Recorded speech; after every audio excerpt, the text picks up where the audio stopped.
સુરતના રાંદેર વિસ્તારમાં દેહ વ્યાપારનો પર્દાફાશ થયો। દેહ વ્યાપારની ગેરકાયદેસર પ્રવૃત્તિ કરનાર દલાલ અને હોટલ સંચાલકની ધરપકડ। રાંદેર વિસ્તારમાં આવેલ વી સ્ક્વેર શોપિંગ મોલમાં રેડ પાડી કરાઈ કાર્યવાહી। જૂનાગઢમાં 1.10 કરોડનો ગાંજો ઝડપાયો। હાઇબ્રિડ ગાંજા સાથે 4 આરોપી ઝડપાયા। એસઓજી અને ક્રાઇમ બ્રાન્ચે 3.160 કિલો ગાંજો, મોબાઈલ અને કાર સહિત 1.16 કરોડનો મુદ્દામાલ જપ્ત કર્યો। થાઇલેન્ડથી મંગાવ્યો હતો ગાંજાનો જથ્થો। વડોદરાના પાદરા તાલુકામાં કોંગ્રેસમાં ભંગાણ થયું। સ્થાનિક સ્વરાજ્યની ચૂંટણી પહેલા કોંગ્રેસમાં ગાબડું પડ્યું। કોંગ્રેસના મુખ્ય આગેવાન ભાજપમાં જોડાયા। 150 કાર્યકર્તાઓએ ભાજપનો ખેસ ધારણ કર્યો। એમએલએ ચૈતન્યસિંહ ઝાલાએ તમામને ભાજપના આવકાર્યા। પાદરાના રાજકારણમાં ગરમાવો। જિલ્લા ભાજપમાં જૂથબંધી વચ્ચે જિલ્લા ભાજપ પ્રમુખ રસિક પ્રજાપતિએ આપ્યું નિવેદન। કહ્યું, કાર્યકર્તાઓને ગેરમાર્ગે દોરવાનું બંધ કરો।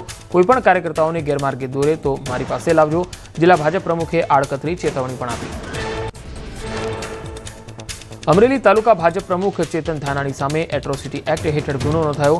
લાલાવદર ગામના લોકો 2 દિવસ પહેલા સુરેન્દ્રનગર સભામાં જવા મુદ્દે આપી હતી ગાળો। ઓડિયો ક્લિપ સોશિયલ મીડિયામાં વાયરલ થતા ઘેરા પ્રત્યાઘાત પડ્યા।